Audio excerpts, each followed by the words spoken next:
फराज मुझे पहले ये बताइएगा कि what are Python language built in data types. मतलब कि आप देखें कि इसमें डिफरेंट टाइप्स की डेटा होंगे, डिफरेंट चीजें होंगी, सिंबल्स होंगे, तो इसको आप किस तरह देखते हैं या क्या चीजें होती हैं वो?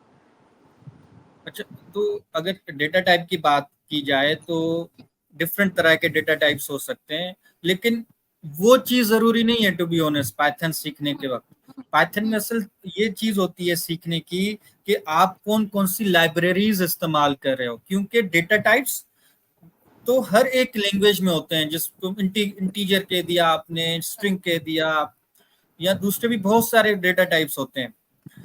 वो सीखना तो आपको वैसे ही आ जाएगा, वो एक हफ्ते में आप सीख सकते हो। लेकिन उसके बाद जब आप पाइथन लैंग्वेज की बेसिक सीख जाते हो तो फिर लाइब्रेरीज का काम आता है। उसमें जो गूगल लाइब्रेरी यूज कर रही है, इवन के जो चैट जीपीटी वाले लाइब्रेरी यूज कर रहे हैं, आपको वो यूज करनी होगी जिसके अंदर टेंसर फ्लो सबसे ऊपर आता है। टेंसर फ्लो वो लाइब्रेरी है जो कि गूगल ने बनाई है आर्टिफिशियल इंटेलिजेंस के मॉडल्स बनाने के लिए, deep learning machine learning algorithms बनाने के लिए।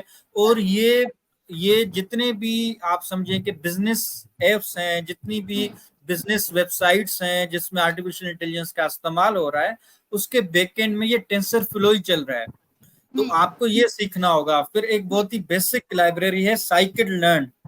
वो आप समझें कि फर्स्ट स्टेप होता है किसी भी एआई इंजीनियर या एआई डेवलपर के लिए, कि जब वो पाइथन के बेसिक चीजें सीख लेता है तो नेक्स्ट स्टेप उसका यही होता है कि वो साइकिड लर्न सीखता है, जिसके अंदर वो ये सीखता है कि वो किस तरह एआई का मॉडल बना सकता है, वो किस तरह दूसरे डेटा माइनिंग कर सकता है और डेटा एनालिसिस कर सकता है।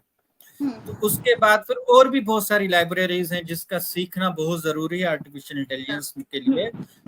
क्यों क्यों लेकिन वो डायरेक्टली आर्टिफिशियल इंटेलिजेंस से ताल्लुक नहीं रखती। जिसमें नमपाई है, जिसको हम न्यूमेरिकल पैटर्न भी कहते हैं, जिसमें मैटप्लॉटलिब है, जिसमें दूसरी भी बहुत पांडास हैं और भी बहुत सारी हैं।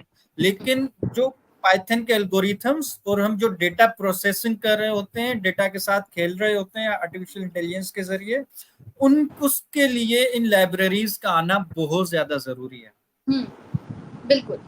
फराज मुझे ये बताइएगा, आपके लहजे से दिख रहा है कि आपने बड़ी स्ट्रगल की है। और वो कहते हैं कि ये नहीं देखते कितनी है रियाजत किसकी, लोग आसान समझ लेते हैं आसानी को।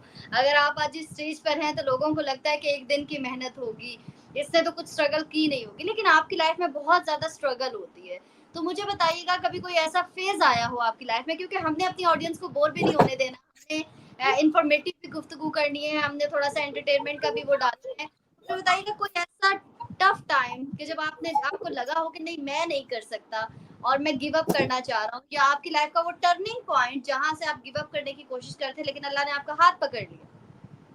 मेरे को क्या लगता है कि अभी तक ऐसा टाइम आया नहीं है टू बी ऑनेस्ट ना। अब मैं क्या आपको कहानियां सुनाऊं और अपनी हाँ, तरफ से कुछ भी, अभी तक कोई ऐसा टाइम आया नहीं है।